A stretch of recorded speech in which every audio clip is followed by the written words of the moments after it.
Hello everyone, I'm here to talk about chapter 5, and since it's a long one, I try to condense my beliefs or my thoughts a little shorter, but yeah, like since it is a longer chapter, just expect more information, I guess. So let's get on into it. For chapter 5 in Embodying Integration, it's titled The Mission of God, and I feel like just the title encapsulates the entire meaning of this chapter, primarily mission. In the beginning, it talks about soteriology, which is the doctrine of salvation, and it's not necessarily a concept that I like, or I never heard of it, but like while reading it, I was just like, this isn't really necessarily my cup of tea. But as like the author describes it towards the end of the chapter, different forms of salvation can be seen in different denominations, and I feel like the soteriology that they both emphasized, but mainly Mark emphasized, was primarily just retrieving lost souls to find God. And I feel like that's a very bold statement, just because, well, I'm going to talk about it more later, but that's just my general perspective of it right now. But I really like ecclesiology because I think the authors did a good job of like showing that like it just allows people to, it brings forth community in which the Holy Spirit will give grace upon that community, and it just drives people closer to God. I really like how the authors emphasize that. And then the chapter shifts on focusing more about God as a source of mission and how his character is missional. Therefore, because his presence is missional, it's seen through every like good thing around us. The authors talked about how it can be seen in a therapy setting, in our neighbors, literally through everything, and how his presence just gives ultimate grace and allows us to just be like not necessarily better Christians, but just like guides us through good endeavors. I think that's a better way of putting it. And it's also important for us to acknowledge where he is working and work alongside him.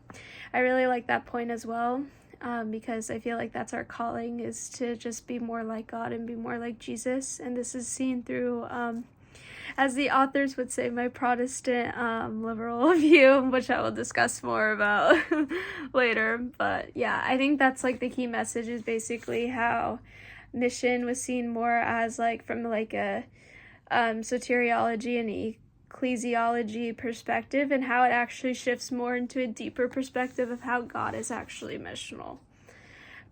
So my favorite point or quote is on page 207 to 208, and it's one of the concluding points actually, and it is basically talking about, I think it's talking about missional psychology, and this is the quote I chose. Without denying or dismissing any of the world's suffering, a missional psychology sees hope in the midst of all. God is present with us, leaning towards us, working our midst. Our task then isn't too much just tolerating the suffering life brings us, as it is learning to rest with relentless faith in the presence of a loving and mysterious God at all moments in life, including the ones that are most painful and difficult. I really like this point, just because it's very, I feel like it's beauty in the author's way of like describing missional psychology has been encapsulated very well. I just feel like this is just like a really beautiful way of putting just like the key like aspects that they were talking about in their chapter of lament, which we talked about like so long ago. But I feel like it's really fundamental to have hope, because hope is like the driving factor for us to get closer to God and lament to him about our pain and suffering. But yeah, I feel like the authors did a really good job, and that's why I chose this quote. Is just, they did a beautiful job of just encapsulating how to approach God amidst our pain and suffering, and it really shows him what integration is like, and how that's just how we can just grow as Christians and grow psychologically, and kind of like it kind of like mixes with like that idea that like spirituality and psychology like mix, and I feel like that this quote was really good at just combining the two. But yeah, that's besides the point. I felt like I rambled a lot there and just saying how beautiful that quote was. But yeah. Do I agree with the author's perspective? For the most part, yeah, I do. I think they did a really good job actually on addressing the different variations of mission based on their own experiences, observations, and insight. I did highlight though on page 188, so let's go turn there. Yeah, it's about the Great Commission, but actually it's not about the Great Commission. It's actually about, is it on page 188? It's actually not on page 188. It's on 184. I don't know what I was thinking. But I really don't understand why the authors chose to include friendship evangelism. I also, just reading those two words together, I'm just like, so you want to convert your friends? Like, that's kind of just like the immediate like perspective that I had on that term, and the authors do address that.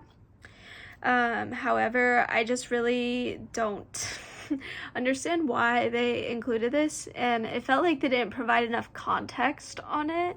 They do kind of emphasize that it emanates from soteriology, and this is the doctrine of salvation that I was talking about earlier, and how it parallels to guiding lost souls, and that's kind of just, like, let me actually look at that.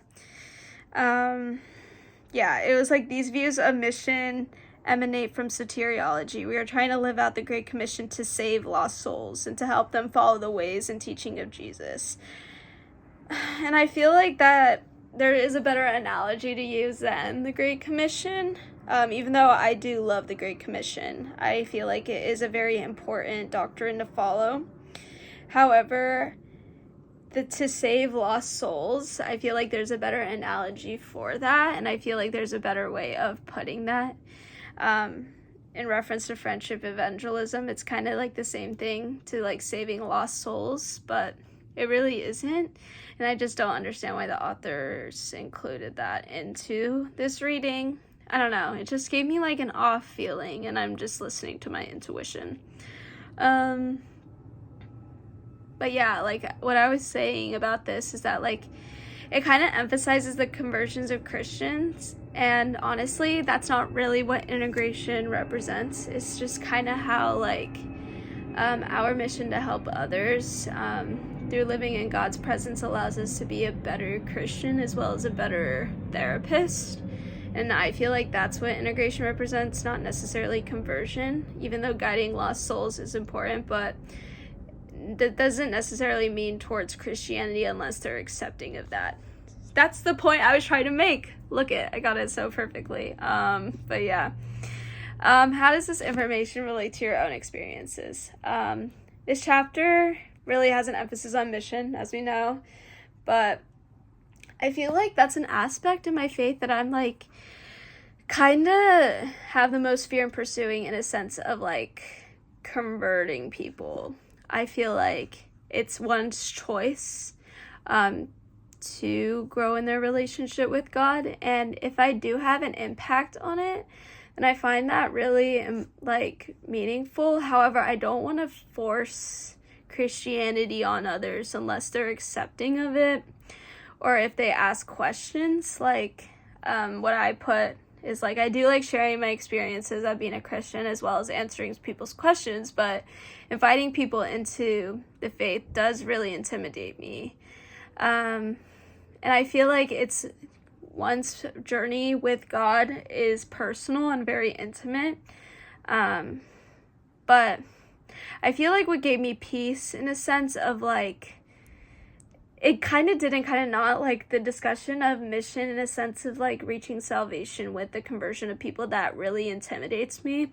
But the way the authors also talk about like God has a bigger plan than yours, and he's embedded in nature and even loves our neighbors and ourselves, and mission isn't necessarily a task. And I feel like with that view of like converting people, that seems like a task to me, at least, and a very intimidating one in that fact, and a task that I'm not interested in whatsoever unless like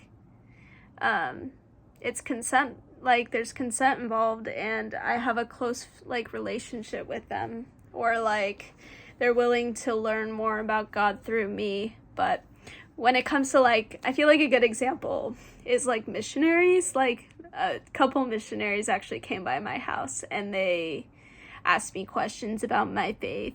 And even though I'm not Mormon, I'm just like, I know I'm not accepting of it, but I just want to allow them to feel heard. And I feel like their view on mission is kind of like converting people, while mine in that instance was like ultimately sending love by just being a presence for them to just listen to what they have to say, you know, even though I have no interest in converting to Mormonism, but that's besides the point. And then I also highlighted 199 about a liberal Protestant, which I feel like I am, and it's like saying that the focus is mainly Jesus's life on earth. Actually, no, it begins to focus on the middle of Jesus' life, focusing on Jesus as an exemplar of moral character and advocate for social change. Yeah, like my church emphasizes the importance of maturing like Jesus. So I definitely like kind of resonated with that, the liberal Protestant theology, but I hate how that's like kind of in categories. I really hate how all denominations are in categories, but that's besides the point. I'm just going to move on. And then what question am I going to post to our larger group? So my question is, what mission did God implant in your life currently, and how has this impacted your perception of mission?